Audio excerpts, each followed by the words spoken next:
Estamos gravando. Boa noite a todos. Essa é a nossa primeira sessão online de 2021. É o formato que nós pretendemos manter regularmente a partir de agora, durante esse ano, para fazer nossas atualizações científicas. E o tema escolhido para a primeira sessão, e a gente gosta muito de fazer desse jeito, que é a sessão conjunta, pois a gente entende que conhecimento é para ser compartilhado, e eu fico muito feliz que aqui em Feira de Santana, diferente do que eu vejo em outros lugares, em outras cidades, nós temos uma verdadeira comunidade de interação entre as unidades de terapia intensiva públicas e privadas.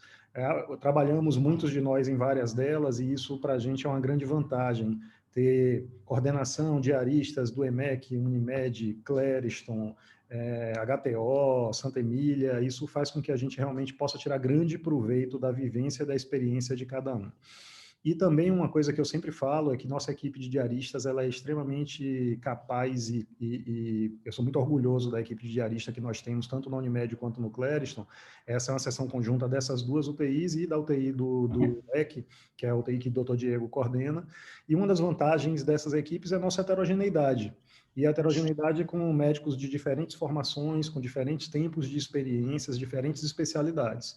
Nós estamos vivendo um momento desafiador relacionado à pandemia, que é a questão do uso de sedativos e bloqueadores neuromusculares no paciente com Covid na unidade de terapia intensiva. E, para nossa sorte, nossa alegria, nós temos em nossa equipe de intensivistas um anestesiologista, que ele joga nos dois times. Eu acho que ele tem muito mais de intensivista do que de anestesista. Acho que aos poucos ele fará igual nós cirurgiões, eu, a Gatângela, o Ricardo, que abandonamos a cirurgia geral e abraçamos a especialidade da terapia intensiva como única, já querendo puxar mais tempo seu à nossa disposição, viu, Diego? Mas agradeço a presença e a disponibilidade de organizar isso. Foi feito a toque de caixa, o tema foi definido e a data foram definidos numa reunião dos diaristas na última quarta-feira, se eu não me engano, e ficou para hoje, com o Diego preparando isso tudo aí com muita dedicação e boa vontade. Então, muito obrigado por isso também. Aproveitem, eu estou aqui para anotar. No final, passo a palavra para minha amiga querida, colega, parceira de trabalho de Labuta, Renatinha, para ela também fazer as considerações sobre a apresentação de Diego. Sem mais delongas, vamos ao nosso apresentador. E você tem que me permitir... Eu vou lhe permitir lhe apresentar direito. Diego, para quem não conhece, é acostumado a falar dentro de casa, e a nossa casa lá no Clériston, mas aqui está a Unimed também. Diego, ele é anestesista, intensivista, coordenador da UTI obstétrica do EC. Fico muito feliz que ele me substituiu nessa função lá, foi meu sucessor. Eu fico muito feliz que eu deixei a UTI em boas mãos. E é diarista da UTI do Clériston Andrade e da UTI da Unimed, onde ele também é cooperado. Então, esse é nosso palestrante de hoje. Diego, com a palavra você, eu vou permitir que você compartilhe a tela. Eu acho que você... eu não preciso permitir, não. Não, acho que você consegue. tá bloqueado aqui, tá dizendo que...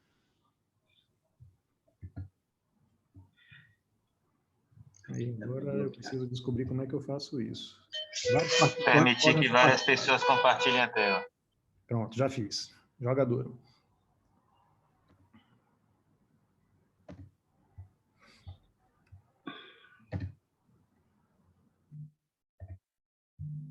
Estão todos vendo? Apareceu aí? Espero que sim. Bem, gente, boa noite.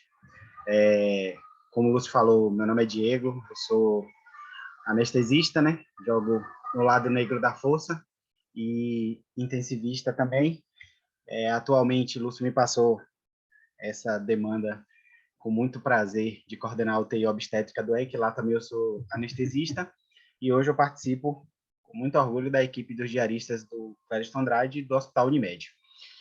E hoje a gente vai tentar acalmar um pouco os anseios, fazer esse esforço hercúleo para a gente traçar algumas estratégias de sedação, analgesia e bloqueio neuromuscular nesse caos que nós estamos passando, né? Na verdade, eu me sinto meio assim, dessa forma, né? Tipo, Lúcio chegou e disse assim, como é que ajeita lá, vê o que você pode fazer por nós. Então, é basicamente como economizar para não faltar mais rápido. E aí, em vez de ser médico intensivista e tal, é meio que xamã, milagreiro, e eu estou prometendo trazer o midazolamab só daqui a 6 meses, porque o negócio está meio difícil de conseguir. Então, mas é possível? Mas a gente precisa sair da zona de conforto, porque eu vou falar isso mais lá na frente, mas a época da receita de bolo de midazolam e fentanil, ela já acabou há muito tempo, mas nós nos permitimos acomodarmos e era assim, foi por muito tempo mais prático colocar, entubou, coloca lá o midazolam e o fentanil e quando for preciso o bloqueador neuromuscular. A gente precisa cada vez mais conversar como equipe e por isso que o link da reunião foi colocado não só no grupo dos médicos, mas também no grupo da equipe multidisciplinar, que é muito importante que todos participem, todos perguntem, todos tirem suas dúvidas. Eu sempre acreditei que quanto mais todos os profissionais envolvidos no tratamento entenderem a logística, entenderem quais são os objetivos, o que passa na cabeça do plantonista, o que passa na cabeça do diarista, e quando nós somamos as visões da fisioterapia e dos cuidados de enfermagem, a coisa tende a funcionar melhor. Esse é o objetivo. Então, assim, falando mais em um trabalho multidisciplinar. A gente precisa não só daquele esforço individual do plantonista, da enfermeira no plantão, dos técnicos, enfim, de todos, individualmente estar se esforçando um pouco mais, como também um esforço coletivo. Meio que depois da queda veio o coice, né? Assim, a gente já passou por um longo ano de estresse, um longo ano de adversidades, e quando a gente pensou que estava tudo melhorando, a gente se depara com essa. E hoje a conversa, estava conversando, é como se a gente estivesse entrando no campo de batalha, com balas limitadas. Então, é mais ou menos isso. Então, a gente tem que fazer valer cada bala que a gente tiver no cartucho. E o que é que nós vamos fazer? Nós vamos revisar alguns conceitos, nós vamos principalmente fazer associações e nos valer não só das associações assim, que sinérgicas, como a gente fala na farmacologia, como também a gente vai fazer uso dos efeitos colaterais em algumas vezes.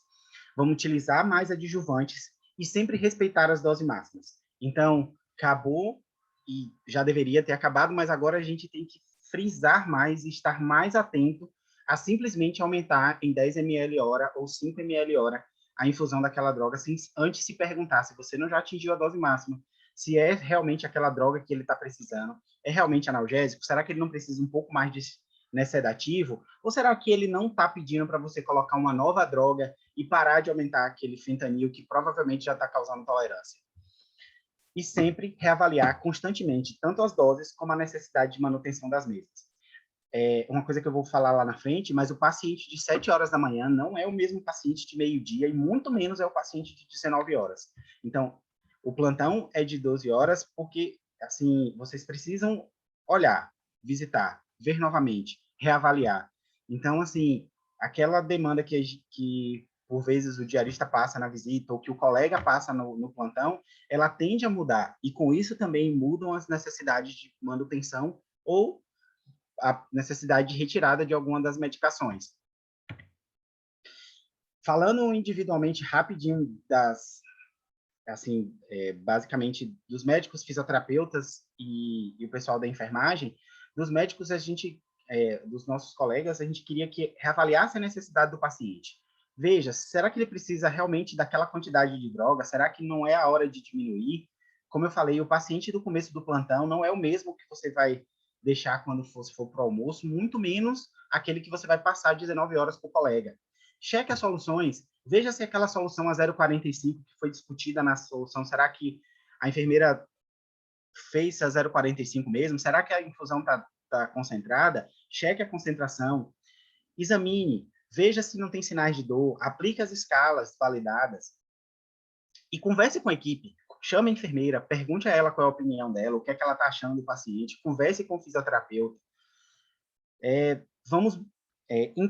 Eu fico muito feliz quando eu chego no plantão e eu vejo uma equipe bem entrosada, assim, o clima tem melhorado cada dia que passa, que as equipes vão se conhecendo mais e vai criando um ambiente mais familiar. Mas vamos utilizar esse entrosamento, essa familiaridade e essa abertura que nós temos entre a equipe, para que vocês conversem mais sobre o que vocês estão achando, sobre qual a impressão que vocês estão tendo ao longo do plantão daquele paciente.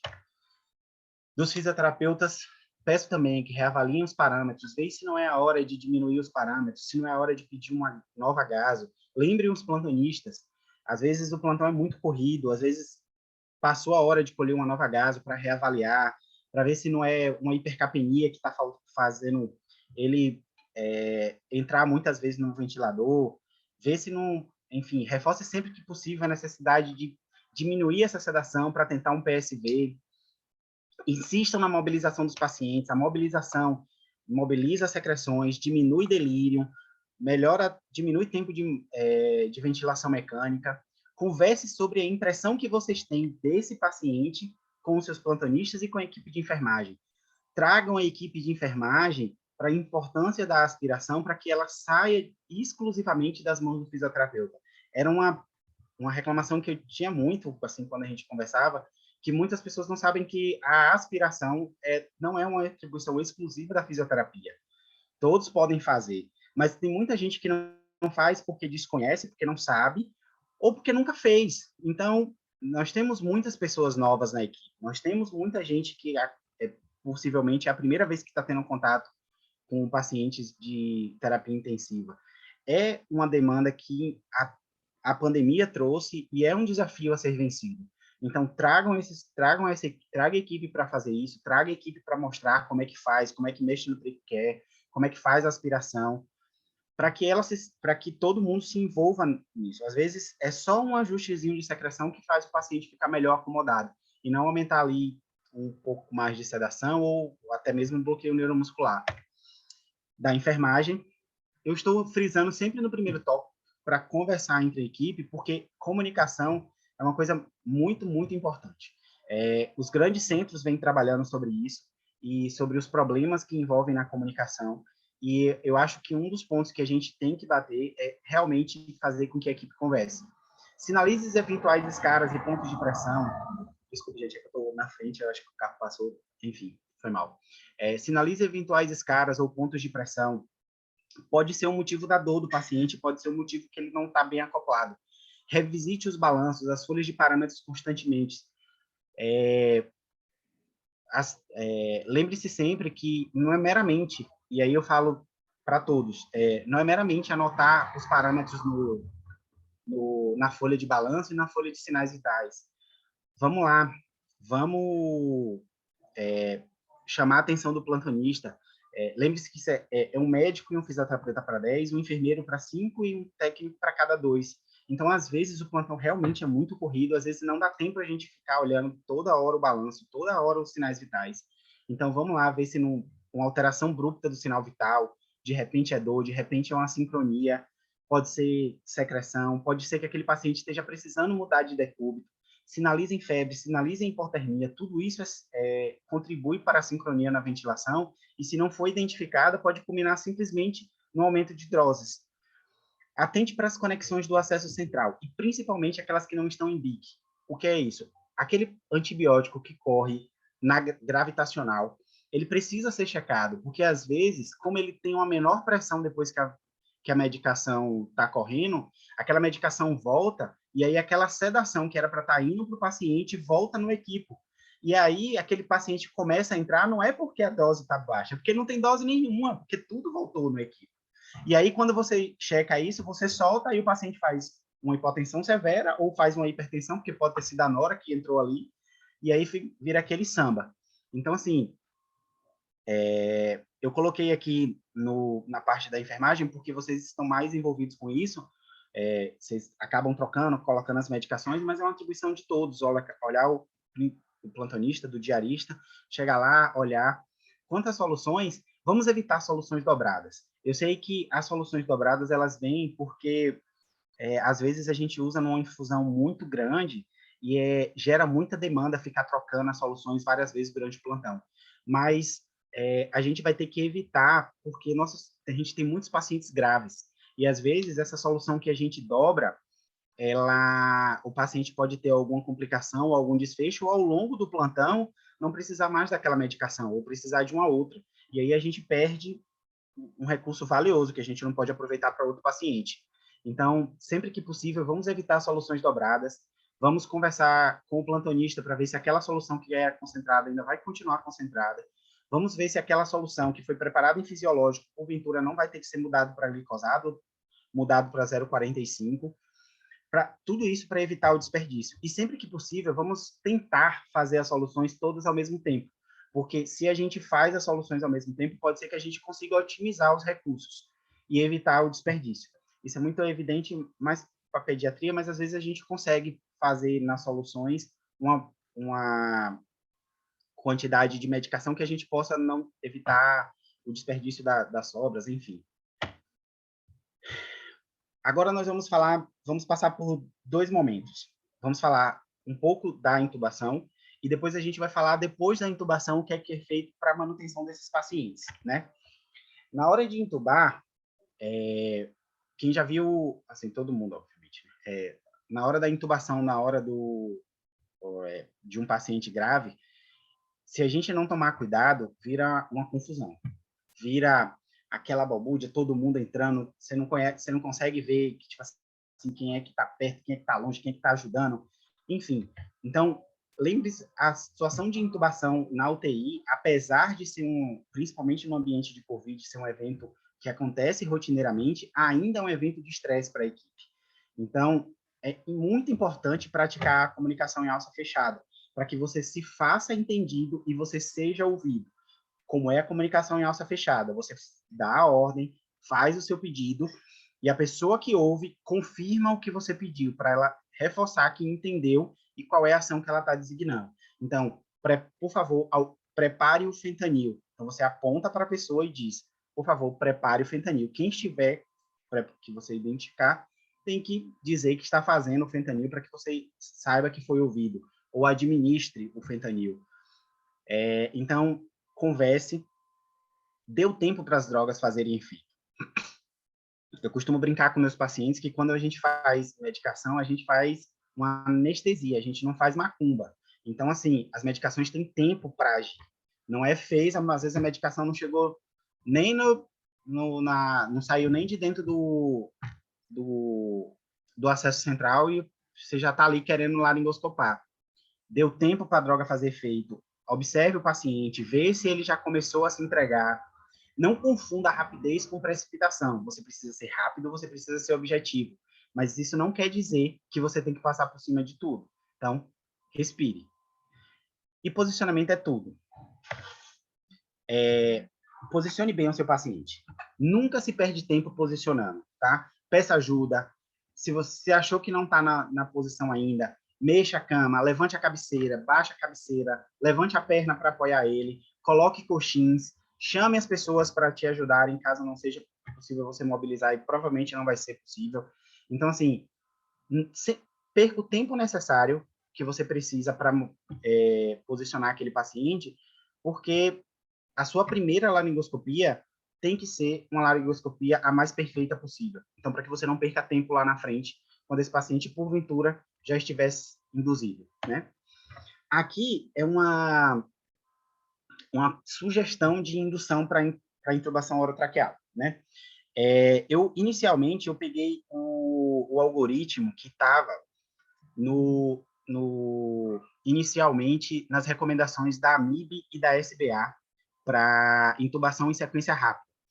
Só que, assim, era um pouco confuso, porque colocava todas as opções de drogas e não dizia exatamente qual era o objetivo, assim, qual era a opção. Lá na frente eu vou falar de outras opções, mas, inicialmente, a gente vai tentar colocar em prática uma teoria que chama-se intubação em sequência atrasada, que é um pouco diferente do que a gente falava de intubação em sequência rápida, porque quando você, assim, a ideia é a mesma, é você intubar o paciente sem que você precise ventilá-lo. Então, você induz e intuba. Só que aqui você vai dar tempo, porque os pacientes de COVID são pacientes que geralmente, eles no processo de hipoxemia e no processo de desconforto respiratório, eles ficam muito agitados, e eles não conseguem ficar bem acoplados à ventilação sob máscara. Com essa essa sedação inicial que você faz, é possível que você consiga acomodá-lo na máscara. Então, por isso, essas doses iniciais, de 1 miligrama por quilo de ketamina e 1 miligrama por quilo de lidocaína. Na maioria das vezes, você consegue dar deixar o paciente um pouco mais calmo, ou um pouco mais colaborativo, para que ele acople melhor na máscara. E aí você faz a oxigenação sob máscara no inalante, ou com o ambu, por 2 a 3 minutos, ou até um pouco mais, se assim for necessário. Após isso, a ketamina, ela age até um pouco mais rápido, assim, ela age em 1 minuto e meio a 2. A lidocaína geralmente demora de 2 a 3 minutos para ela fazer efeito. E aí é o tempo que você tem para que você consiga pré-oxigenar esse paciente, para na hora que você induzi-lo, fizer o bloqueador neuromuscular, se for necessário, que ele tenha um pouco mais de tempo de apneia. Quando ele estiver bem acomodado e pré-oxigenado, repita a dose de ketamina para que você chegue a 2 miligramas por quilo, e assim você faça a dissociação desse paciente. Nesse momento, avalie ou não a necessidade de bloqueador neuromuscular. E aqui é a primeira mudança que a gente vai fazer no nosso protocolo. Todos os pacientes até aqui, eles sempre tinham indicação de receber succinilcolina ou rocurônio na dose de 1 a 2 miligramas por quilo. Succinilcolina sempre 1 miligrama por quilo, a não ser que tivesse alguma contraindicação. Vale sempre lembrar que pacientes hipercalêmicos, nesses pacientes, deve ser evitado o uso de succinilcolina, porque ele pode aumentar em até 0,5 a 0,8 miligramas MEC por litro na corrente sanguínea, e pode ser aquilo que o paciente precisa para fazer uma hipercalemia aguda e fazer uma descompensação hemodinâmica. Mas voltando rapidamente, né, para não perder o fio da meada, avalie se esse paciente precisa de bloqueador neuromuscular. Um paciente bem induzido, um paciente bem acomodado, nem sempre vai precisar de um bloqueador neuromuscular. Claro, o bloqueador neuromuscular é um grande facilitador da laringoscopia, mas não necessariamente ele precisa. E sempre que você puder, tente laringoscopar sem ele, porque realmente nós estamos chegando no momento que você pode ser que não tenha ele disponível. Avalie o uso da atropina ou da escopolamina. A ketamina tem como um grande efeito colateral, apesar dela fazer broncodilatação, ela aumenta muito as secreções na via aérea. Então, pode ser que você tenha um aumento de cialorreia e pode ser que isso dificulte a sua intubação. Então, se for um paciente que caiba, não esteja muito taquicárdico, enfim, pode ser que caiba um pouco de atropina ou uma escopolamina. Lembre que escopolamina ele tem que ser feito lentamente, não pode ser feito em bolos, tá? Se por acaso 2 miligramas por quilo de ketamina ainda não for suficiente, você pode repetir a dose. A ketamina não tem uma dose teto muito bem estabelecida. Tem alguns trabalhos que falam até de 14 miligramas por quilo. Por favor, não façam 14 miligramas por quilo. Mas, assim, existe a descrição. Ela é uma droga segura, ela tem pouca efeito cardíaco, e ela é bastante cardioestável, por isso que ela foi escolhida e vem sendo o cargo-chefe, apesar de que também está começando a ficar escasso. Mas enquanto nós temos lidocaína e ketamina. Lidocaína 1 a 1,5 miligrama por quilo, junto com ketamina logo de cara, isso acomoda o seu paciente, depois se repete mais 1 miligrama por quilo de ketamina e avalia ou não a necessidade de bloqueador neuromuscular. Uma dica, se por acaso 2 miligramas por quilo de ketamina ainda não for suficiente, tente repetir a dose antes de fazer o uso do bloqueador neuromuscular. Pode ser que você se surpreenda e que não seja necessário, e assim você intuba o paciente sem tirar o drive ventilatório dele. O que, por caso, se você não consiga na primeira tentativa, pode ser que lhe garanta mais tempo de apneia ou de indução. Uma coisa... Quem já me viu lá passando visita, que eu já tive a oportunidade de intubar junto com alguém durante a visita, e eu não vi se Bruno está na reunião, que foi criado lá no Santa Isabel também, foi lá no Santa Isabel que a gente aprendeu a intubar com os pacientes mais sentados. E eu sempre recomendo aos plantonistas que tentem intubar com os pacientes com cabeceira mais elevada. Tem algumas vantagens. Quando bem posicionado, ele facilita a visualização da corda vocal. Quando você coloca o paciente nessa posição com o coxim apropriado, o coxim occipital, lembre-se sempre que o coxim occipital, ele facilita a visualização. A corda vocal e a prega vocal, ela vem para o centro, então fica mais fácil de você ver. Ele não aumenta a pressão das vísceras sobre o diafragma. Pode ser que o pouquinho de como o paciente está conseguindo se segurar ali, mantendo a oxigenação, pode ser o que ele precisa para descompensar na hora que você deita ele. Como eu disse, não estabiliza, né? E por isso, para que ele fique bem posicionado, utilize coxim e adeque a sua posição. Novamente, quem eu já consegui acompanhar na intubação nessa posição, às vezes eu peço para subir na escada. Tipo assim, alguns que são um pouco mais baixos, sobe na escadinha, não tem problema, para que você fique um pouco mais alto e você possa ter uma melhor visualização. Quando eu falo a primeira vez para as pessoas de intubarem sentado, elas me olham com o olho como se eu fosse de outro planeta. Mas acreditem, pratiquem. Se vocês fizerem a primeira vez, vocês vão ver que facilita muito e que é sempre bom. Toda vez que eu estiver passando visita, que eu estiver lá, se vocês tiver a oportunidade de intubar, nós vamos praticar a intubação sentado e vocês vão ver que é de muito valia. Sem falar também que facilita o paciente na hora da ventilação espontânea, que você está pré-oxigenando, ele fica mais confortável para respirar. Essa outra opção é para quando a gente tem disponível o Precedex, né? É basicamente o mesmo princípio. Seda leve e acopla melhor o paciente na máscara. Você pode fazer 1 micrograma por quilo de Precedex em bolos lento. Você, não está descrito em lugar nenhum, mas a gente aprendeu a fazer. Eu aprendi a fazer assim na residência e dava certo. E alguns anestesistas, escutando live e alguns podcasts de alguns anestesistas, eles também fazem e dá certo, apesar de, como eu disse, não está escrito na literatura, de colocar numa seringa de 1 ml, porque as pessoas, vocês já viram, né? O Precedex, ele vem numa ampolinha de 2 microgramas, aspirar 1 micrograma por quilo numa seringa de 1 ml, junto com ketamina, e fazer as duas juntas.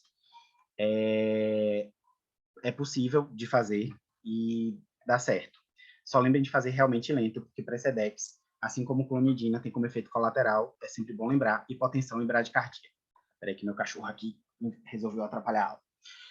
Aí, você aguarda e observa.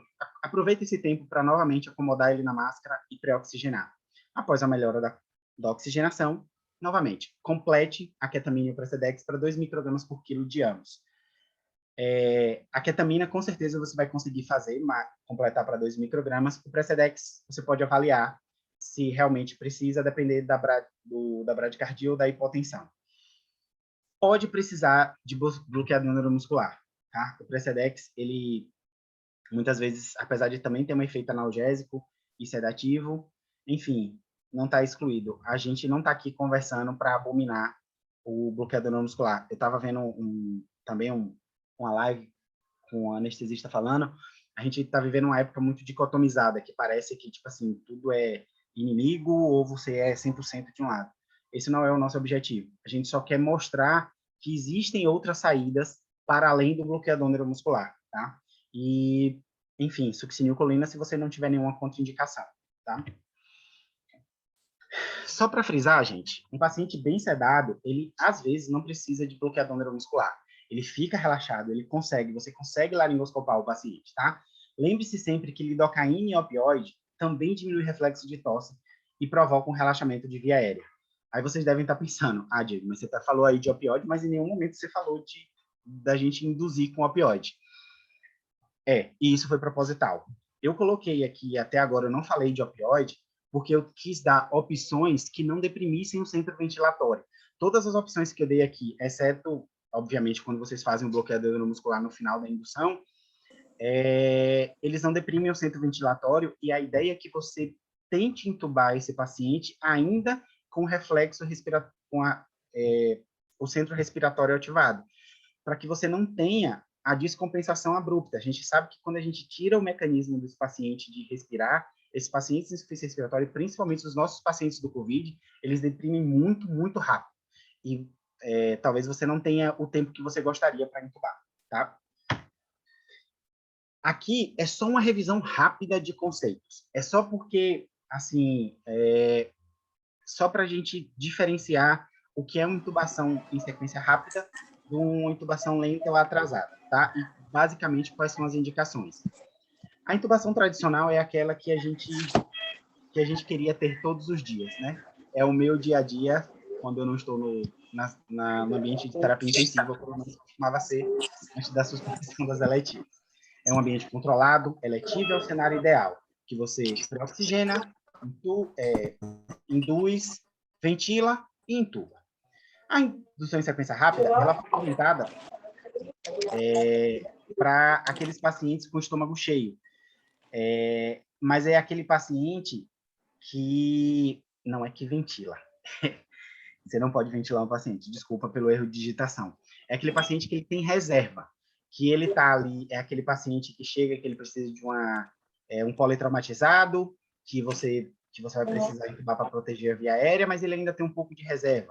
Ele é um paciente que não está chocado, que você vai precisar fazer uma cirurgia de urgência para um apendicite, que ele está vomitando. Ou o paciente que ainda tem drive, você vai intubar, porque, enfim, acho que vocês entenderam o espírito da coisa. Já a intubação em sequência lenta ou atrasada é justamente para aquele espectro de paciente que nós temos na UTI COVID. É aquele paciente com baixa reserva na urgência, com ou sem o estômago cheio. Independe se ele está em jejum ou não está em jejum.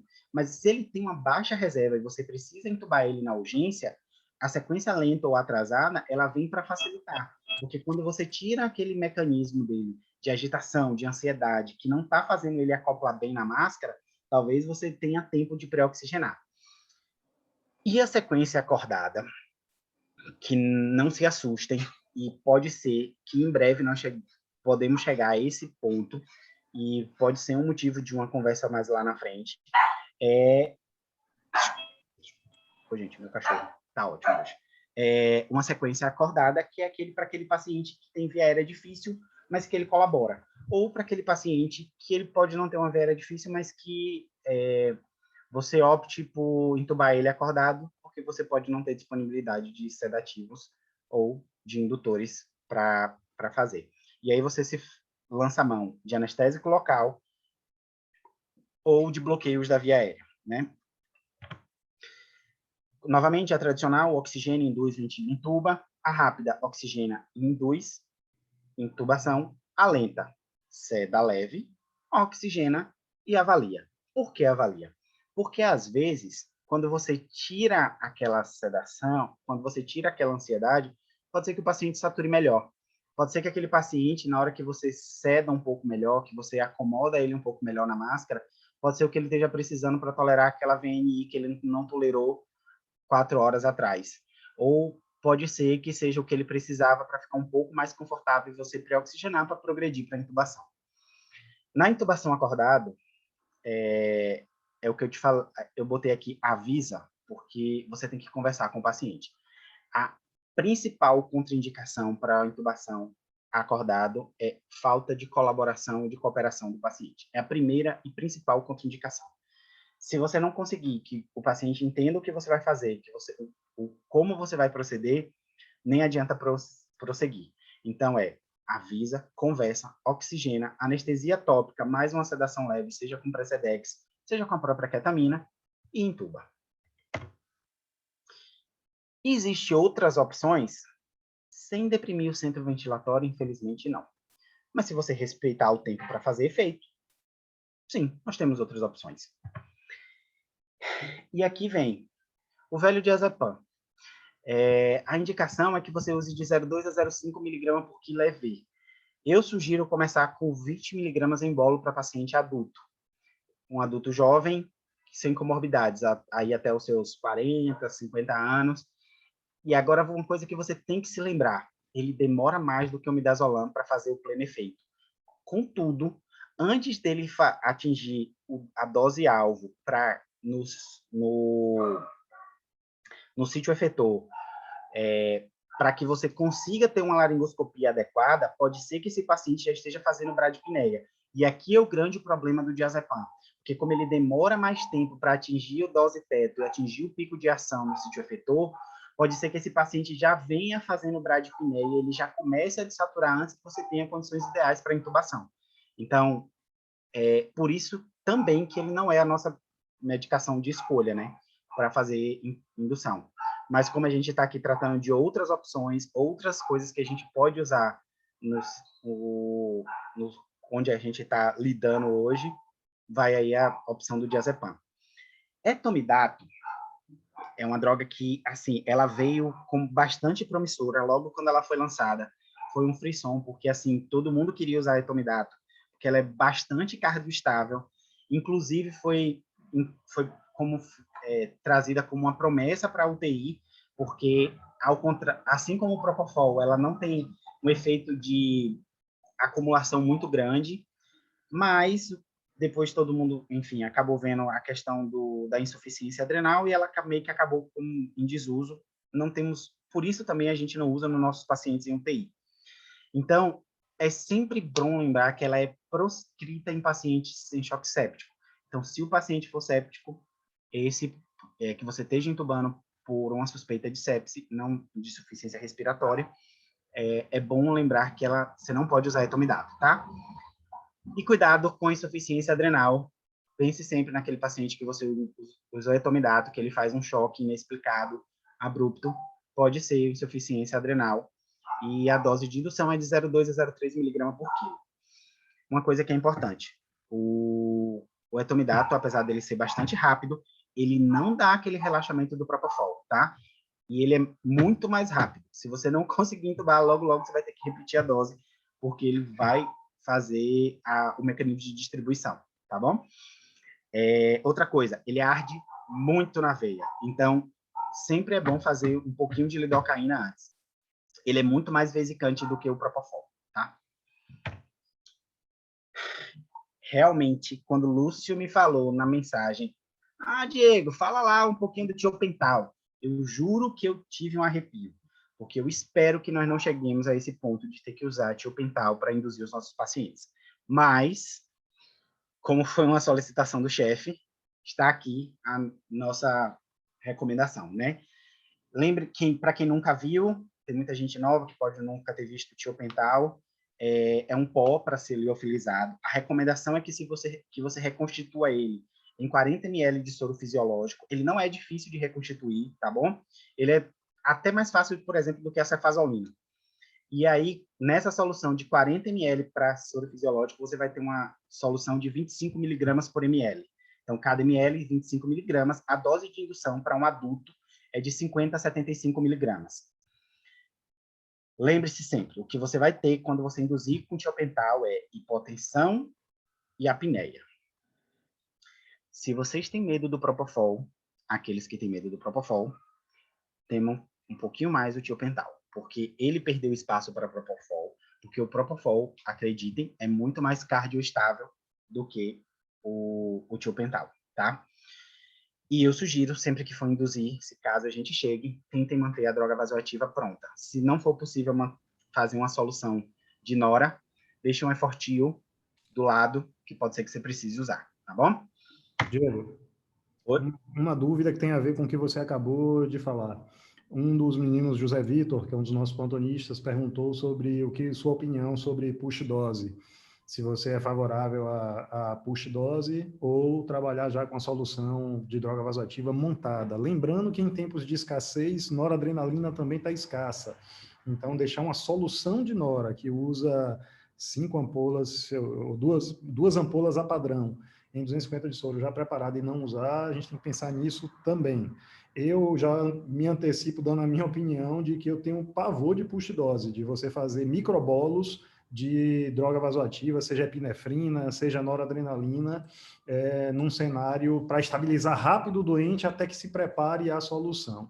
É algo que não tem trabalho prospectivo, não tem nada que demonstre segurança do ato, todo o relato que é feito é baseado em estudo observacional retrospectivo, mas aqui está falando o intensivista. Eu queria ouvir o intensivista e anestesista. Bem, corroborando exatamente o que você falou, a gente não tem relato, nada dizendo que um push-dose vai resolver o problema. O que a gente sabe, assim, o que a gente observa é que, por exemplo, principalmente aqueles pacientes que eles vêm bem estáveis, vamos dizer, no cenário de COVID, paciente de insuficiência respiratória, que ele vem hemodinamicamente estável, é aquele adulto jovem, mas que você tem que pesar a mão na sedação para entubar ele e ele faz ali uma hipotensão. Na maioria das vezes, você não precisa usar uma droga vasoativa para voltar a pressão dele, porque como o Propofol ele redistribui rapidamente, pensando no Propofol, desculpa, ele redistribui rapidamente na hora que você terminar de montar a droga vasoativa, a pressão já voltou, né? No centro cirúrgico, eu sou bem sincero em dizer que a gente faz muito post-dose, porque a gente costuma ter algumas hipotensões de indução. Então, logo depois que você induz o paciente, é comum ter uma queda aí de 25% a 30% da pressão sistólica inicial do paciente. E para garantir um meio de perfusão, a gente acaba fazendo um push-dose, e geralmente depois aquele paciente entra a gente chama, tipo assim, no piloto automático, e ele vai caminhando bem, mesmo porque depois entra o estímulo da incisão cirúrgica, que meio que contrabalanceia a dose do anestésico. Na UTI, eu não faço post-dose. Por quê?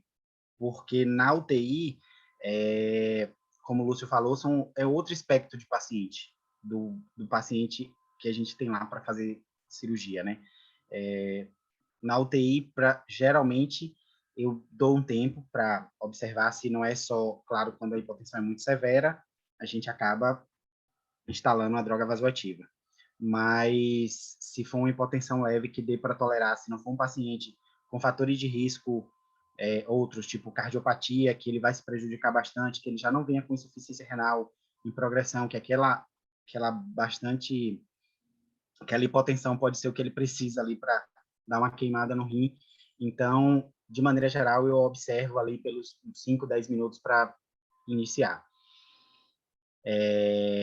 Apesar de que, enfim, não vou dizer que nunca fiz, não, mas evito fazer na UTI.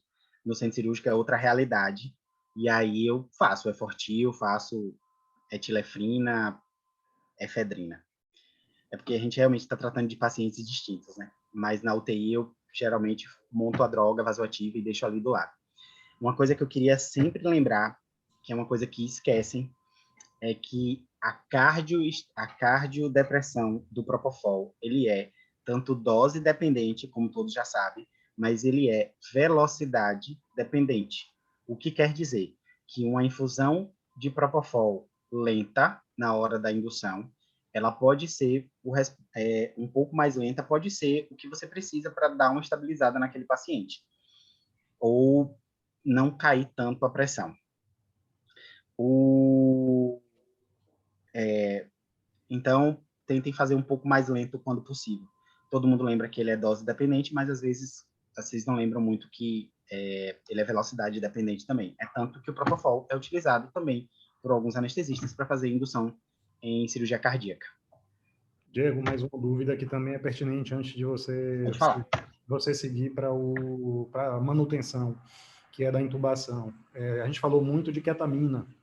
Você falou muito de ketamina, é uma droga que está em super evidência agora. Eu espero em Deus que agora tenhamos trabalhos de biossegurança da droga em uso em infusão contínua em UTI, já que a gente está usando tanto. Porque eu sou fã, as pessoas falam muito isso, Lúcio não gosta de ketamina, Lúcio não gosta do paciente usando ketamina. Eu sou fãzaço de ketamina para intubação. Para mim, a melhor droga que tem para intubar. Mas na manutenção, por mais de 24 horas, para isso realmente eu tenho uma série de restrições, pelo mesmo motivo também que eu falei sobre a ausência de estudos de biossegurança da droga e por ser uma droga que causa alterações psiquiátricas mesmo para o paciente. A gente não sabe o que isso pode causar no longo prazo e não tem estudo que mostre. Mas, na indução anestésica, reforçando que eu sou fã, uma das perguntas também que Zé Vitor fez foi, e o mito do doente neurocrítico? Usar ou não usar? Esse doente chegou e, além do Covid, o cara tem AVC. Temos alguns nas nossas UTIs. O paciente tem AVC, tem algum evento ou pós-TCE que desenvolveu Covid na internação. Esse doente, ou na nossa vida normal não Covid, você faz ketamina ou não? É realmente um mito o aumento da pressão intracraniana causado pela ketamina? Então, hoje, a droga realmente já foi proscrita, né, nos guidelines para pacientes neurocríticos. Hoje ela não é mais. Assim, ela realmente aumenta um pouco da pressão intracraniana, mas não faz uma alteração a ponto de alterar o desfecho. O que quer dizer que hoje ela não é mais proscrita nos pacientes neurocríticos. Então, hoje sim eu faço ketamina, mesmo para esses pacientes. Só falando o que você falou, Lúcio, com relação, realmente a gente não tem estudos em adultos, a gente só tem alguns estudos em pediatria falando que o utilizar a ketamina tem alguma alteração, tanto de desfecho cognitivo, como alterações comportamentais na idade adulta. São estudos observacionais, enfim, com uma baixa evidência, mas é aquele negócio de que se a gente tem onde há fumaça, enfim, né, se a gente puder evitar. Eu concordo com você, eu acho que ketamina,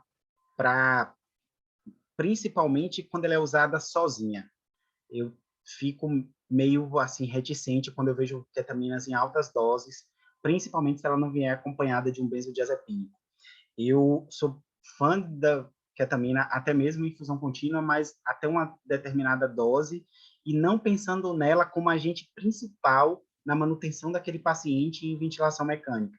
Quando eu chego lá e vejo ketamina 50 ml hora, 30 ml hora, eu chego a dar uma estremecida e, assim, os participantes que, porventura, já acompanharam a visita comigo, em vários momentos eu baixo a difusão da ketamina e falo assim, a ketamina vai ficar nessa dose aqui, e, por favor, passem à frente, que não é para elevar. Se for necessário, insistam em outras drogas, façam outras coisas para elevar. Basicamente isso. Beleza? Podemos? Então, vamos lá. E depois que intubou, né? Vamos avaliar a sedação. Diego, me perdoe. Oi. Antes da gente seguir, para a gente finalizar e deixar claro para os nossos plantonistas que é uma conduta... Vamos aproveitar a nossa heterogeneidade positiva, que é você neuro, ou você anestesista e intensivista. Vamos ouvir, Renatinha. Temos a neuro. A neuro deixa fazer ketamina na indução anestésica dos neurocríticos dela? Ai, que medo. A chefe falar. Estou aqui. Está me ouvindo? Vamos. Não só deixo, quanto aprovo totalmente o uso da ketamina, tanto na indução, com algumas restrições, como todos, com relação à manutenção, mas a ketamina, ela não só não provoca hipertensão intracraniana significativa, os estudos que mostraram aumento da pressão intracraniana foram estudos pequenos e que depois não foram validados, e posteriormente se viu que a ação de antagonismo a receptor NMDA ele pode ser mais benéfica do que deletéria nesses pacientes. Então, hoje, inclusive, ela é droga de eleição em paciente neurocrítico que se tem suspeita de estado de mal epiléptico ou se tem diagnóstico de estado de mal epiléptico, como uma excelente droga adjuvante. Vocês percebem quando eu digo o quão bom é a nossa equipe, o quão bom é ter essa equipe heterogênea, é por isso. Obrigado, Rei, pela colaboração. Uma coisa só também, antes de você seguir, sobre o tiopental. Eu não estou querendo usar tiopental, não, viu? Eu também me arrepio todo de pensar em usar essa droga. Eu peguei ainda muito pouco do uso dessa droga em UTI, já acabando, já assim, um ou outro que ainda usava por manter algo que ele aprendeu lá atrás. Um plantonista mais velho usava Era nesse tipo quando eu estava aí como estudante na terapia intensiva. Mas não quero, não. Porém, no grupo dos intensivistas do Brasil que eu participo, essa semana, uma das intensivistas mais respeitadas do país estava falando do dia que na UTI dela ela precisou usar, porque faltou basicamente tudo, e o que tinha na farmácia sobrando era isso. E é por isso que eu tenho falado, assim, quando a gente conversou com o Diego sobre preparar a aula, revisar o protocolo, pensando assim, a guerra pode vir, ela está se desenhando sob os nossos olhos, e em se desenhando a gente tem que estar preparado para todas as possibilidades. Mas eu acho que prescrever aqui talvez só a Gatângelo, que é nosso decano, mas nenhum de nós mais, eu acredito. Entregando o nosso rapaz. Vamos lá. E aí vem o velho medo, né? Assim, aquele... E depois que eu entubei, né? O que é que nós vamos fazer? Tem que manter. Vamos avaliar a sedação e manter o paciente. E como eu falei anteriormente, a receita de bolo acabou. A gente vai ter que sair da zona de conforto. Não tem mais espaço para monta aí, midazolam e fentanil, padrão, 10 ml hora, faz um bolos e começa. Infelizmente, ou graças a Deus, acabou e a gente vai ter que pensar em novas alternativas. Vamos sim ter que aumentar o número de bombas e aumentar o número de... Obrigado, mãe. Desculpa, a gente não vive sem café, gente. E de drogas e fazer as nossas associações, tá? Mas, como eu falei, primeiro em avaliar, não dá para começar a fazer sedação e analgesia se antes você não avaliar a dor desse paciente. Será que o que ele está precisando naquele momento é opioide? Será que naquele momento o que ele precisa é de sedação? Então, para isso, você tem que ter algum parâmetro para avaliar. Não temos espaço em lugares que a gente tem como avaliar objetivamente um parâmetro, não tem espaço para olhar e dizer assim, eu acho que ele está com dor. Acha baseado em quê, cara pálida? Em que você quer se basear? Então, vamos utilizar uma escala validada. No Brasil, a gente tem a Behavioral Pain Scale, que é o BPS, que é uma escala que a gente... eu vou me comprometer aqui a levar algumas cópias impressas para a gente colocar nas pranchetas, que eu acho que vai facilitar. Assim como a gente colocou do protocolo de insulina, que facilitou muito, tem hoje o protocolo de insulina colado em praticamente todos os balcões da UTI 5, se eu não me engano, da UTI 4 também tem. Acho que vale a pena a gente colocar algumas escalas, como a Behavioral Pain Scale e a escala de Reis, para que eles entrem na rotina. A BPS é uma escala que é pouco utilizada, a gente tem pouco, assim, não é que é pouco conhecimento, mas como a gente fala pouco, ela entra pouco na nossa rotina e a gente acaba esquecendo. São muitos itens, assim, ela parece muito com a escala de Glasgow, né? E à medida que você vai utilizando, ela vai lá ele entrando mais na cabeça. Então, quando você tem uma pontuação maior do que 3, fala a favor do paciente ter dor, e se for maior do que 5, dor severa. Lembrando que você tem que aplicar a BPS antes de fazer o relaxante neuromuscular, porque depois que você aplica o relaxante neuromuscular, a BPS perde validade, porque se você vê, todos os outros parâmetros são avaliados baseado na resposta comportamental do paciente. Então, se ele está relaxado, você perde essa escala, tá bom? Isso é interessante porque essa foto aí atrás do Batman tá aí atrás, porque eu fui pesquisar uma foto de adjuvantes ou ajudantes e apareceu todos os ajudantes do Batman. Juro que não foi a minha intenção. Mas, enfim, o que é que nós vamos utilizar como adjuvante, né? A gente vai usar quetiapina. Nós já utilizamos hoje muito, e eu acho que todo mundo que passa a visita comigo deve me achar o fanático por ketamina, porque eu sempre pergunto, tem algum tóxico enteral aí?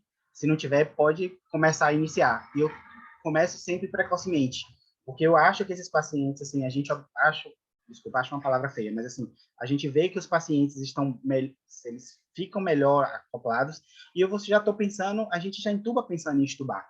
E esses pacientes, eles têm uma melhor tolerância quando você começa a extubar eles. Então, a minha sugestão é que você inicie 50 mg de 8 em 8. Uma outra opção é o haloperidol, que a gente tem tanto a formulação intramuscular como também a opção enteral. Lembrar que o haloperidol, assim como a quetiapina também, eles prolongam o intervalo QT, então tem que tomar cuidado. E o haloperidol intravenoso pode fazer uma hipotensãozinha, tá? Então tome cuidado. A clorpromazina, que é o velho ampliquitil, tem também aí a dose varia de 5 a 400 miligramas dia. Tem a opção enteral com comprimidos também de 25 a 400 miligramas dia. As apresentações que a gente tem, eu só não sei aí, você pode ajudar, assim, eu sei que quetiapina e haloperidol a gente tem, e eu não sei se comprimido de clorpromazina a gente tem lá principalmente no Clariston. Enfim, risperidona eu sei que a gente tem também comprimido de 2 miligramas e de 1. Eu não sou muito a favor de associar todos eles, tipo assim, quetiapina com risperidona, com haloperidol. Eu sou mais de você colocar um apenas e a gente chegar na dose máxima, mesmo porque a gente pode associar outras coisas até para a gente evitar síndrome neuroléptica nesses pacientes. Eu já vi acontecer e não é tão difícil assim, e às vezes o que acontece é que não é diagnosticado. A gente até teve um paciente no leito 3 da UTI 5, que foi um paciente que chegou, que estava todo rígido, estava aumentando a hipertermia dele. Foi até um paciente que tinha sido usado Aldol nos dias anteriores para ele por agitação. E eu até conversei no dia com o plantonista e até botei lá para a gente evitar. O fato é que, enfim, depois que ele foi para a intubação, até que ele ficou menos rígido. E aí, como solicitado, a velha prometazina, que é o Fenergan, evitar IV, tanto pelo efeito hipotensor, como também ele é extremamente vesicante. Então, se for fazer IV, fazer infusão lenta e diluída, a recomendação é fazer em 25 a 30 minutos, mas você pode fazer IM sem problema, o pico de ação, se não me falha a memória, é com 20 minutos, e isso é importante também para o Aldol. Eu já vi as pessoas fazerem Aldol intramuscular e depois fazer de novo e não darem tempo para o Aldol fazer efeito.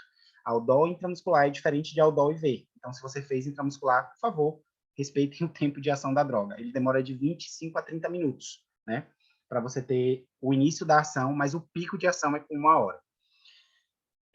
A prometazina, você pode iniciar 25 miligramas intramuscular de 6 em 6 horas, junto com o Aldol. Não só melhora a sedação, a pseudoanalgesia, como também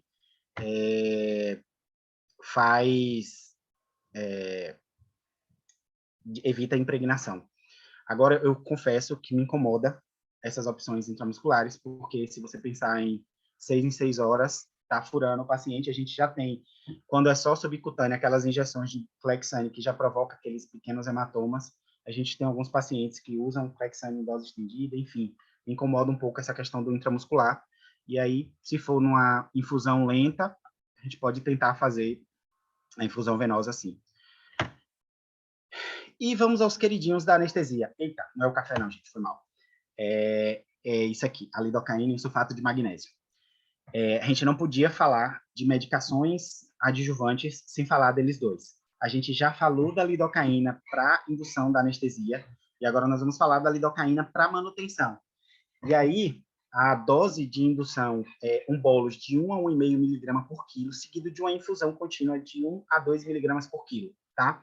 Ele diminui a necessidade de opioide, diminui a hiperalgesia provocada pelos opioides que estão sendo, porventura, infundidos, diminui o reflexo de tosse, melhora o acoplamento na ventilação mecânica.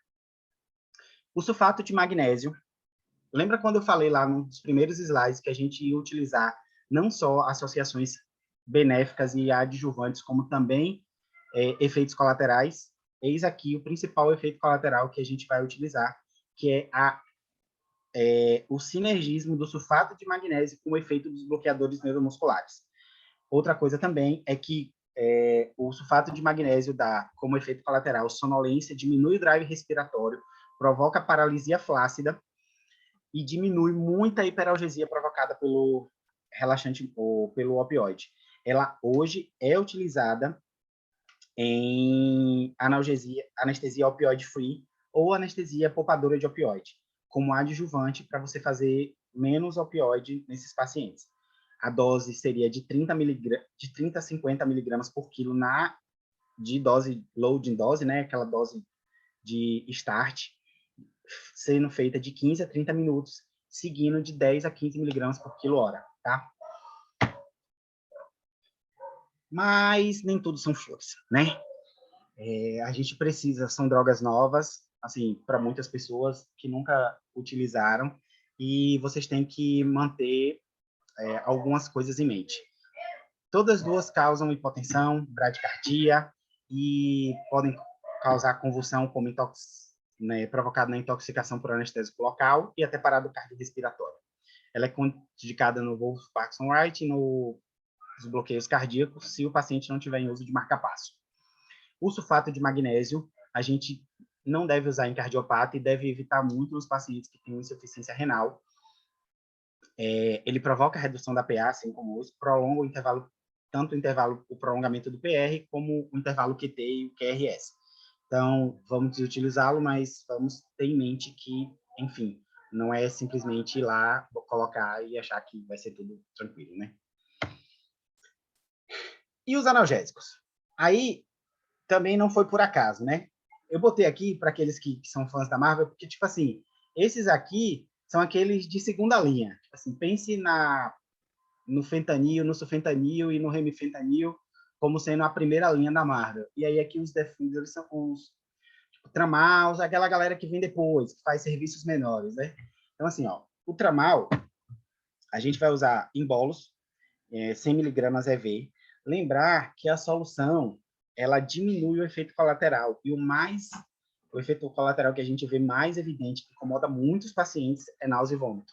Como que é a solução de Tramal? São as 4 ampolas, que seria a dose que você faria em 24 horas, em um soro de 100 ml para correr em 24 horas, que dá aproximadamente 16 ml hora, tá?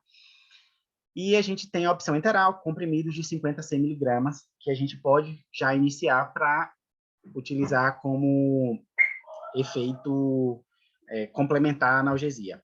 Uma coisa importante de se lembrar é que Tramal e ondansetrona não são bons amigos. A ondansetrona pode diminuir o efeito analgésico do Tramal em até 50%, porque ele lembra daqueles receptores NMDA que a nossa excelentíssima chefe neuro falou lá atrás? Então, o Tramal vai usar aí, que é também um lugar onde age a ondansetrona. Assim, não age diretamente, mas eles têm um mecanismo meio que competitivo. Então, ondansetrona e Tramal, eles não são muito bem. E colocar aquele velho Tramal na mesma... Ah, isso é coisa de anestesista, botar na mesma solução. Apaga isso que eu falei. Codeína enteral. Tem gente que diz que codeína só serve para tosse, mas acreditem, eles servem um pouquinho para analgesia também. A gente tem comprimidos de 30 e 60 miligramas em solução oral. A gente pode utilizar de 6 em 6 horas e até de 8 em 8, de 8 em 8 ou de 6 em 6, tá? A velha metadona que nós já utilizamos, a gente pode utilizar até 10 miligramas de 6 em 6. Recomendo iniciar 10 miligramas de 12 em 12. E a gente usa muito pouco, assim, a gente tem utilizado, que é a morfina interal, que é uma droga barata também, e lembrar que tem uns comprimidos de 10 e de 30, tem a solução também, e a gente pode utilizar ela venosa, como eu disse, espero que a gente não chegue a esse ponto, mas a gente pode fazer aquela velha solução de morfina que a gente faz, temos mais costume de fazer para os pacientes em cuidados paliativos, mas ela pode ser o que a gente pode ter para utilizar como na analgesia, tá bom? A solução que a gente mais costuma fazer é uma solução, enfim, a solução que eu aprendi é com 10 ampolas, que dá 100 miligramas, e 100 ml de soro, que daria 1 miligrama por ml. Só que a gente tende a fazer soluções mais diluídas, porque no cenário que a gente está, como foi falado, utilizar 10 ampolas de morfina numa solução que você vai ficar aí 5 ml hora, pode ser que ela vença antes de você usar a solução toda. Então, minha recomendação é que a gente coloque 5 ampolas em 100 ml, a gente fica com meio miligrama por ml, e aí a gente vai tateando a dose de 1 a 5 miligramas por hora, né?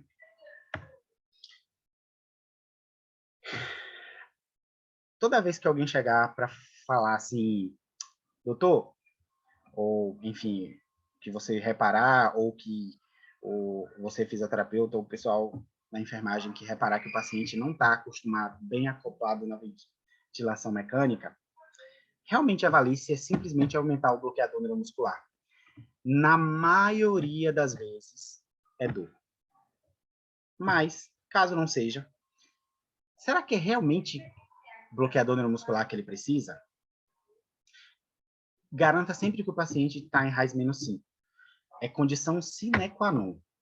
Por favor, se vocês colocarem um paciente com bloqueador neuromuscular, garantam que o paciente esteja em RAIS -5. Porque, ao contrário disso, não é medicina intensiva. Bloqueador neuromuscular com RAIS acima de -5 não é tratamento intensivo, é tortura. Avalie se não é secreção, vê se não é isso que está incomodando o paciente, vê como é que está a gasometria, vê se não é uma alteração, se não é hipercapnia, se não é hipoxemia, enfim, vê se não é acidose, algo que a gente possa melhorar antes de simplesmente aumentar o bloqueador neuromuscular. Como eu disse, a gente vai ter que sair da zona de conforto, tá bom? Gente, calma, que tá acabando, viu? Faltam só 50 slides, tá tudo certo. Diego, só um minutinho. Oi. Ricardo tá com a mão levantada aí. Ricardo Souza já tem alguns minutinhos. Fala, Ricardo. Ô, pessoal, boa noite. Irmão, você mostrou aí, né, o uso do magnésio para reduzir a necessidade de bloqueador neuromuscular. Eu queria saber assim, se é possível estimar o quanto dá para reduzir, se isso efetivamente a gente consegue fazer isso na prática. Eu não tenho experiência com isso, e a gente está num momento realmente de escassez de bloqueador. Eu queria saber se clinicamente é relevante, entendeu? Essa economia do uso concomitante, entendeu? Uhum. Assim, como eu disse, vai ser a primeira vez, pelo menos, que eu tenho notícia que a gente vai utilizar o sulfato de magnésio com esse objetivo também. O que a gente sabe é que a gente toma esse cuidado na anestesia, porque toda vez que a gente faz sulfato de magnésio, a gente já se prepara para um despertar mais prolongado. E o que a gente vê na prática clínica é que esses pacientes, assim, claro que os nossos pacientes do centro cirúrgico, eles usam bloqueador neuromuscular por um tempo menor, então não tem aqueles efeitos de tolerância, enfim, mas na prática clínica eles podem aumentar em até 30% o tempo de duração do bloqueador neuromuscular quando a gente faz os dois concomitantemente. Então, aqueles pacientes que usam single shot de roucurônio, que, tipo assim, que ele demora aí, teoricamente, 40, 50 minutos, esse paciente chega a ficar um pouco mais de tempo, você tem um pouco mais de tempo de bloqueio residual, e ele demora um pouco mais para acordar assim. É clinicamente relevante. A gente, como eu disse, a gente só não tem, estudos falando de quanto tempo isso demora, o que a gente sabe é que ele pode aumentar até 25 a 30% o efeito do bloqueador neuromuscular. Você acha viável, Sim. assim, manter isso num paciente em UTI? Sim, a gente, assim, eu tenho mais prática de utilizar sulfato de magnésio na minha prática porque assim, a gente usa muito lá na maternidade, né? Então, claro que a gente usa com outra intenção, obviamente, mas falando principalmente da segurança de se utilizar, eu acho viável, sim, utilizar sulfato de magnésio. Se não fizer em infusão contínua lá na maternidade, para aquelas que não têm, a gente tem recebido umas gestantes lá COVID, e eu tenho feito intermitente, 1 grama de 4 em 4 ou de 6 em 6 horas, e assim, eu tenho visto uma redução da dose de bloqueador neuromuscular. Claro que o meu N é muito pequeno, porque, graças a Deus, eu tenho poucas gestantes entubadas, mas lá eu faço, e, assim, eu também vi isso acontecer dentro da sala de cirurgia. Eu acho que é viável porque eu acho seguro, e se a gente respeitar aí essas contraindicações dos pacientes cardiopatas e evitar nos pacientes com insuficiência renal, apesar dos nossos pacientes com COVID, muitos deles acabarem indo para diálise, mas naqueles mais jovens que tolerarem, pelo menos no início, acho sim que a gente pode fazer essa tentativa, acho bastante seguro. E só para terminar assim, na prática você faz, você falou que faz 1 grama de 4 em 4, de 6 em 6, né? Mas eu faço assim, Desculpa, eu te cortei. A prescrição mesmo, assim, você faz como essa 1 grama? Ah, tá. Eu coloco para correr num sorinho de 100 ou para correr em 15 a 30 minutos, do mesmo jeito que faz essa dose de carregamento de 30 a 50 miligramas. Eu faço esses 30 a 50 miligramas logo de cara, peço para os plantonistas fazerem quando eles iniciarem o sulfato de magnésio, e aí depois bota 1 grama de 6 em 6 na prescrição. 1 grama de sulfato de magnésio a 50%, de 6 em 6 horas em 10 minutos. E aí bota no sorinho de 100, por exemplo. Só estou tentando fazer em bolos. Ah, uma coisa que eu esqueci de falar, foi muito bom você chamar a atenção, Ricardo. Gluconato de cálcio. É sempre bom lembrar que, em caso de intoxicação por sulfato de magnésio, a droga de escolha para reverter o efeito é gluconato de cálcio. 2 ampolas em 20 minutos para fazer e, assim, teoricamente resolve os problemas. Tá bom? Muito obrigado. Parabéns a todos aí pela participação e pela organização, Lúcio. Até mais. Valeu, Ricardo. Obrigado. Mais uma dúvida, Diego, antes de você seguir, para a gente tirar, para não deixar para o final e não acumular.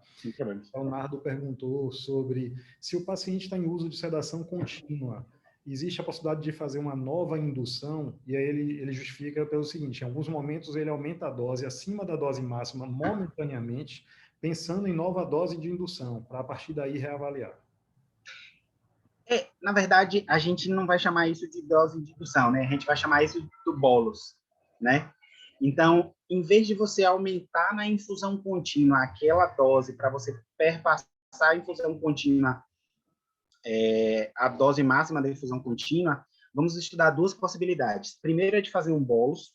Lembre que se você está numa solução ali diluída e você vai fazer ali, tipo, um exemplo, 10 ml hora, e aí você vai botar para 15 ml hora por um curto intervalo de tempo, você vai demorar aí de pelo menos 30 minutos para fazer a dose que você quer, ou mais tempo. Então, ele vai ficar mais tempo naquela dose, recebendo mais líquido, gastando mais medicação. Por que não você fazer um bolos ou da solução, ou pedir uma ampola? Pede uma ampola lá de medicação de 50 microgramas de fentanil, se for o caso de fentanil, ou um pouco mais de midazolam ou diazepam, enfim. Estude a possibilidade de fazer um bolos, ou, se realmente você está precisando muito aumentar aquela dose, como eu falei, estude a possibilidade de associar a outra coisa. Se você já está ali com seu midazolam e o fentanil, vê se não precisa de uma lidocaína, por exemplo, para você poupar a medicação, o fentanil. Vê se não é o caso de você fazer associar o sulfato de magnésio, se for o caso, uma lidocaína, uma ketamina. Enfim, se você já chegou na dose teto do medicamento, antes de você aumentar a dose e perpassar a dose máxima recomendada, por que não associar outra?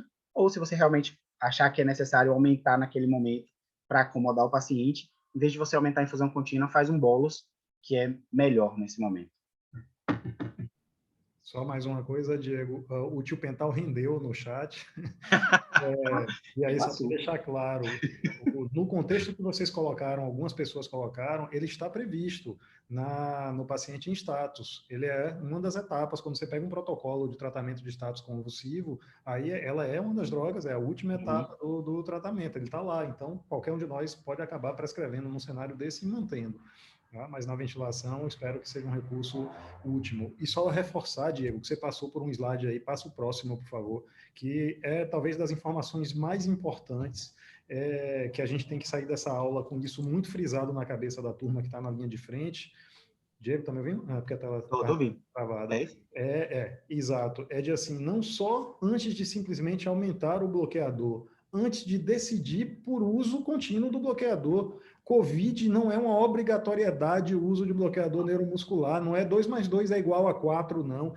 Professor, muitos dos meus doentes, quando agravaram, foram entubados, claro, eu não estou dizendo que não é para usar e que não vai usar, mas não entendam como um paradigma, não entendam como uma máxima, tem que ser assim, uma verdade incontestável. Não, muitas vezes, eu discuti isso hoje com Renatinha estava passando a visita na 5, eu vi alguns doentes na 4, quando eu saí que eu fui conversar com ela, a gente dizendo assim, a turma às vezes bota o bloqueador e larga lá, e aí só quando o diarista começa a sinalizar que precisa repensar o bloqueio, tirar, muitos doentes precisam do bloqueio da indução e da fase inicial para acoplar no ventilador, porque você está apresentando para a fisiologia pulmonar uma mudança de cenário completamente agressiva, de pressão negativa para pressão positiva, de um cenário de alvéolos fechados, colabados para alvéolos abertos. Então, o doente precisa, naquele momento inicial, de uma dose de bloqueador neuromuscular. Mas, se você respeitar os sedativos da forma tão prática, objetiva, como o Diego está apresentando para a gente aí agora, talvez, em alguns doentes, você poupe o uso dessa droga. E não é poupar só porque está acabando, não. É poupar porque o uso contínuo de bloqueador neuromuscular faz mal para o doente. Então, eu queria muito frisar isso.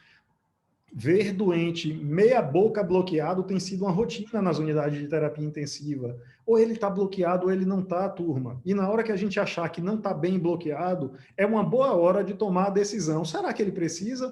Ele não está bem bloqueado e ele tem uma PO2 de 120. Um doente que eu vi hoje. O doente não estava bem bloqueado e com PO2 de 120. Será que esse doente precisa estar bloqueado? Será que a só analgesia adequada não é suficiente para poupar o doente de se expor a essa droga? Só queria dar essa frisada, Diego. Beleza. Vamos lá.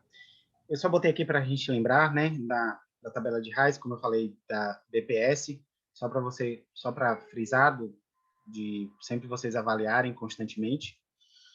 E, basicamente, só para também frisar que está lá no nosso algoritmo de sedação, as indicações de Reis -5, né? E é sempre bom lembrar-se, uma coisa que tem sido falado é que, assim, a gente conversou isso na reunião que a gente teve na quarta-feira, que para nós não nos é muito palatável, porque eu não achei outra palavra para colocar nesse momento, colocar os pacientes em posição de prona sem bloqueio neuromuscular. Contudo, tem se falado cada vez mais, talvez até por esse cenário de falta, de que, enfim, talvez a gente, espero que não, mas pode ser que a gente chegue nesse momento, e se a gente chegar, o que a gente tem que garantir é que esse paciente esteja completamente entregue. E entregue não necessariamente significa bloqueado, mas até o momento, o que a gente tem indicação absoluta é de Reis -5. Bloqueio neuromuscular facilita, ajuda, e eu realmente não acho, assim, não me é muito confortável tornar o paciente sem bloqueio neuromuscular, mas vale a pena lembrar que pode ser que chegamos a essa possibilidade. Para frisar, qual é que é a proposta, né? Após a intubação, vamos associar já, assim, o mais precocemente, quetiapina, 50 mg de 8 em 8 horas, um diazepam, 10 mg de 6 em 6, e para analgesia, complementar ou morfina oral, ou metadona, ou codeína, que, assim, a gente tiver mais disponível. O que a gente mais usa hoje em dia é a metadona, mas a gente eu deixei as outras duas opções para a gente lembrar que tem. Como a Renatinha me perguntou a semana passada, se a gente ia utilizar diazepam junto com midazolam, se a gente não ia fazer uma ligação competitiva, já que os dois utilizam ligação GABA lá no mesmo lugar, né? O que eu disse para ela é que, na verdade, a gente não está querendo fazer sinergismo nesse momento, aqui, com essa intenção. Nossa intenção seria, basicamente, diminuir as doses dos medicamentos para a gente poupar. E, como eu disse, a gente vai evitar soluções dobradas ou concentradas e, principalmente, atentar para aqueles pacientes gravemente enfermos. Por isso que eu voltei a frisar e sempre falei desde o começo que é muito importante que vocês conversem e falem. E sempre tentem lembrar tentem passar para a equipe, o plantonista, o que é que você está pensando, e não só o plantonista, como a enfermagem e a fisioterapia. E aqui eu quero ressaltar uma proposta que o Lúcio já tinha lá desde o Clériston 1, quando eu comecei a trabalhar na UTI 1, que é a revisão das metas. Revisem as metas à noite, porque isso é extremamente importante, porque, novamente, eu sei que eu já passei da hora, mas é sempre bom lembrar, o paciente de 7 horas não é o paciente de meio-dia, e não é o paciente de 19 horas. E a equipe muitas vezes dobra, ou troca, na verdade, e a equipe da noite não tem contato com o diarista. o planejamento do dia é passado pelo plantonista, que muitas vezes só é passado para o plantonista. Então, se você não falar para a equipe o que você pensa, o que você quer, talvez as coisas não funcionem tão bem durante a noite. Companheiros, a vida não tá fácil, né? Quando a gente era criança, era dólar de 1,50, gasolina de R$2, Coca-Cola de 1,99, e aí agora, pandemia mortal, aluguel, coisa, gasolina de 5,50. Realmente, a vida não tá nem um pouco fácil. Mas a noite é sempre mais escura antes do amanhecer, né? Tenhamos fé que a gente precisa acreditar em alguma coisa. E acredite, você realmente não tá sozinho, tá bom? A gente tá aqui sempre que vocês precisarem, e esse é o nosso time. Vai faltar aí propositalmente 2 diaristas, porque eu não achei a foto do WhatsApp dele. Tinha um que tinha um símbolo do Vasco que eu me recusei a colocar aqui, e o outro era Bruno, que tinha um Sigamos com Fé. Então, faltou a foto deles dois, mas assim, estamos todos à disposição sempre que vocês precisarem. Todos vocês lá, tanto na UTI 4 como na UTI 5, acho que na UTI 3 também, não sei na 1 e na 2, mas na 3 também tem o meu celular, meu contato, vocês podem ficar à vontade, sintam-se à vontade para tirar dúvidas e perguntarem, e eu acredito também que os outros diaristas pensam da mesma forma. Papai? Oi, meu pai. Já está acabando, papai. E é isso, muito obrigado. Esse é o meu e-mail, e meu telefone já disse que está aí disponível, se vocês quiserem, tá bom? Era isso. Desculpa. Muito bom, Diego. Que aula fantástica, meu amigo, viu? Parabéns, muito, muito obrigado. Vamos só fechar com as perguntas, que eu acho que a discussão é a parte mais rica.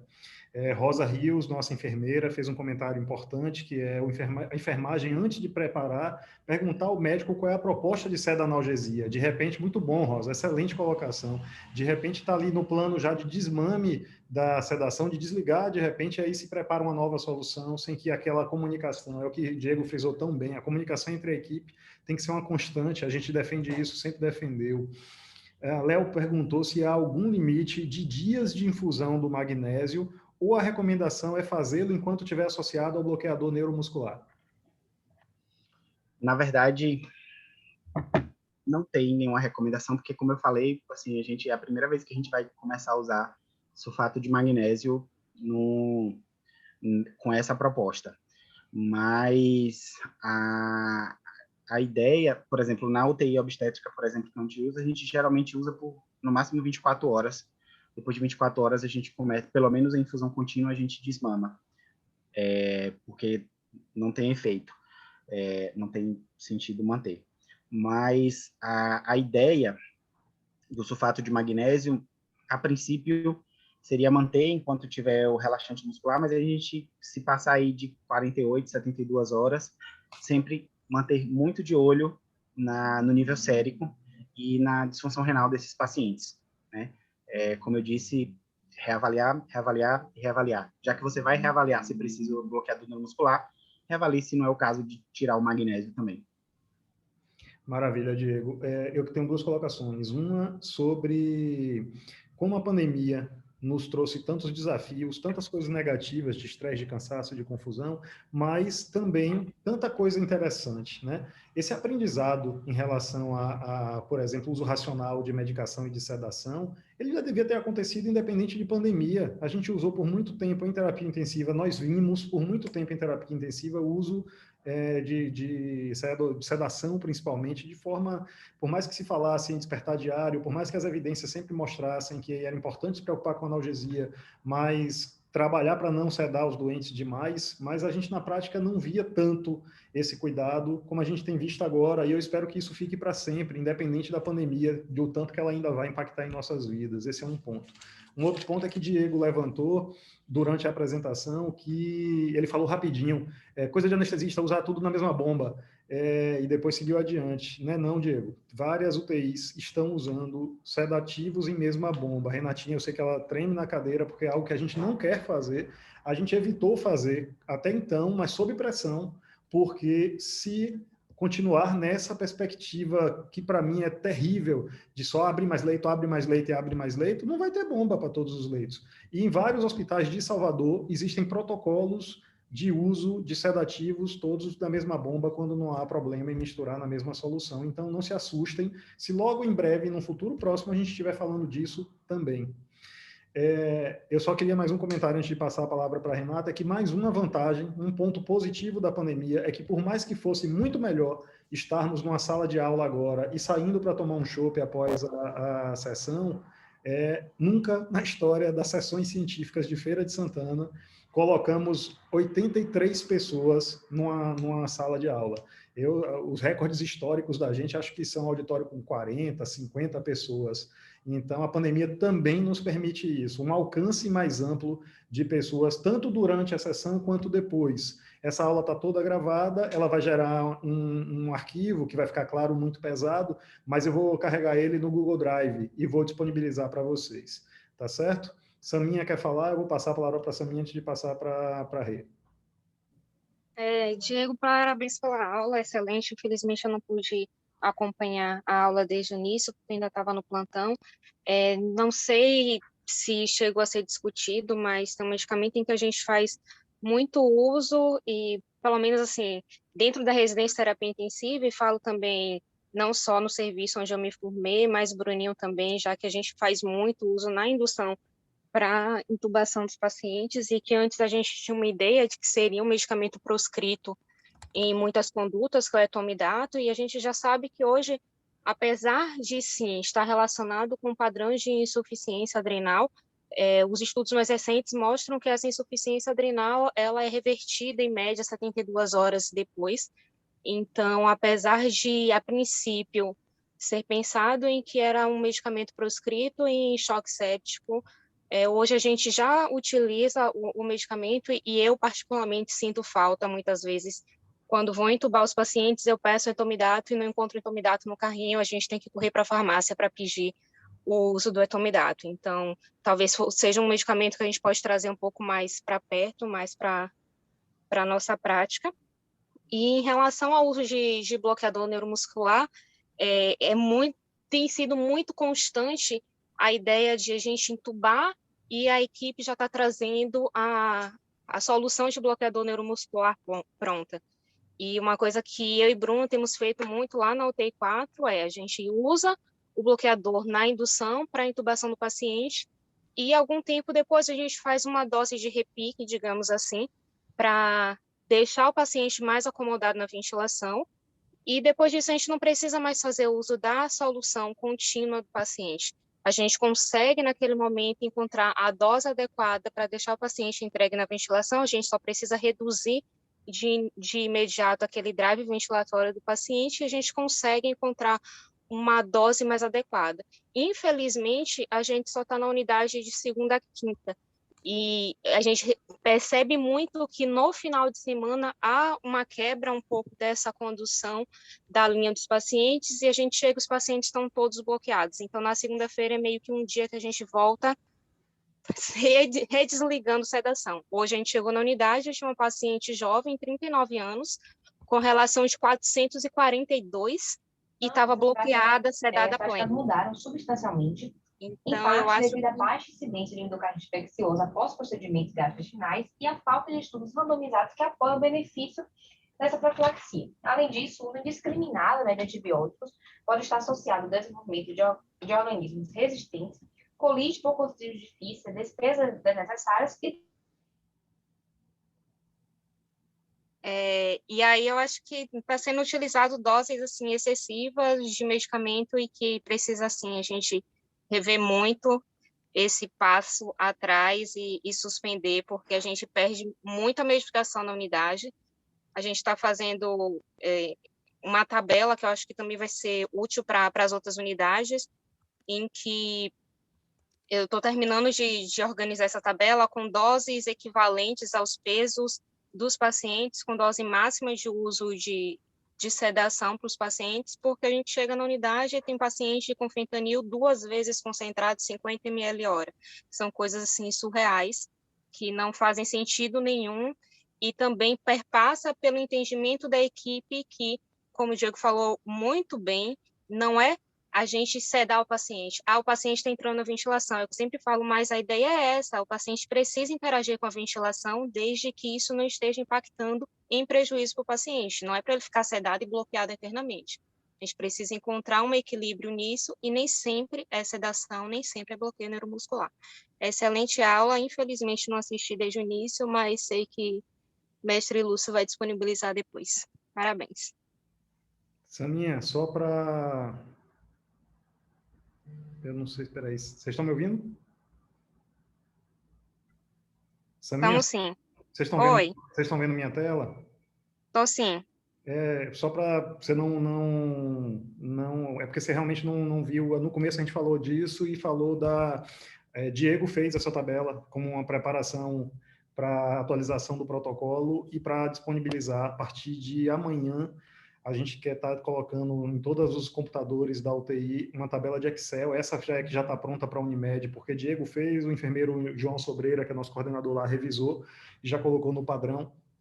Mas baseada na revisão de Diego, ela está pronta, com todas as fórmulas e todos os cálculos automáticos, de acordo com o peso do doente, com vazão máxima e mínima em ml/hora, de acordo com o máximo permitido em micrograma por quilo para cada paciente, viu? Então, isso aí vai estar disponibilizado, e nossa ideia é imprimir para cada doente, colocando na bomba de infusão, para a gente usar de forma racional e correta. E o que você falou, a gente frisou também no começo, a questão do não uso contínuo e sempre usar bloqueador. Juliana está tirando uma dúvida comigo aqui em paralelo isso. Eu vejo o doente 7 dias usando o bloqueador neuromuscular sem estar bloqueado. E Diego falou isso na apresentação, isso é tortura. É usar a droga sem atingir o objetivo da droga. Isso não deve ser feito, sob hipótese alguma.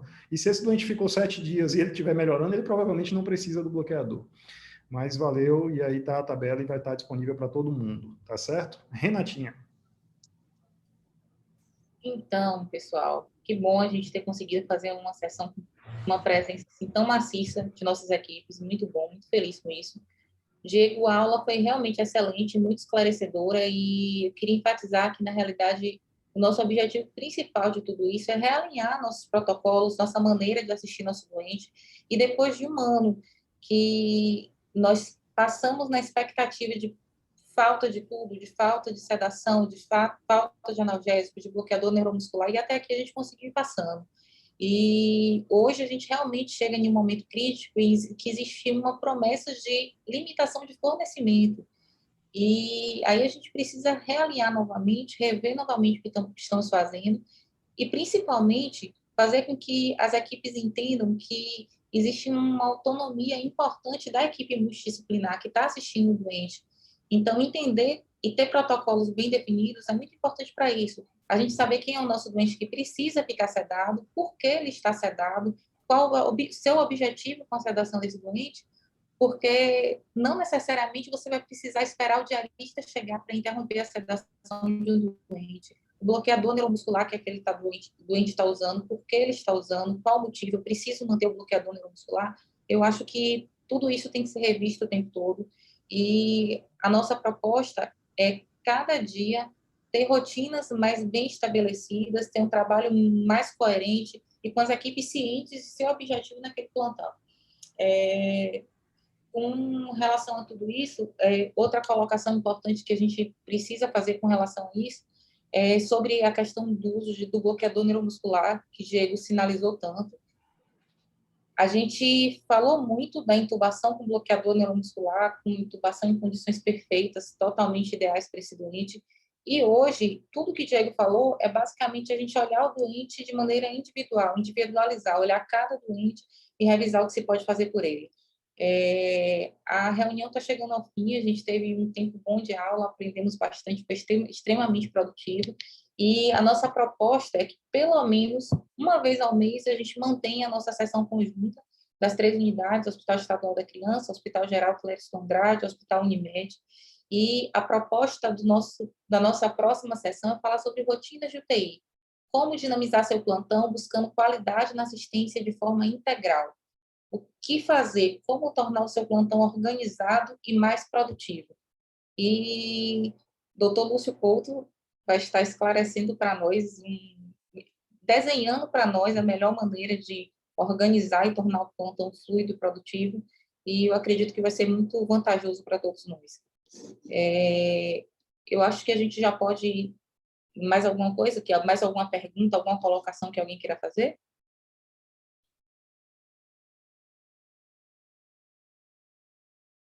Eu acho que encerramos a sessão por aqui, doutor Lúcio. Sim, estou olhando o chat aqui, nenhuma dúvida mais, apenas uma chuva de parabéns para o doutor Diego, para os idealizadores, parabéns, Diego, pela qualidade da aula incrível, aula brilhante, aula incrível, excelente apresentação, e por aí vai. Então, sigamos com nossas sessões e sigamos com nossa vontade de melhorar e fazer melhor pelos nossos pacientes, não é isso? Exatamente. E vamos manter o dia da sessão sendo sempre as últimas segundas-feiras do mês. Eu acho que segunda-feira foi um bom dia, tivemos uma presença considerável das pessoas, então vamos manter esse ritmo, ok? Valeu, Diego, obrigado, boa noite para todos. Eu que agradeço. Valeu, gente.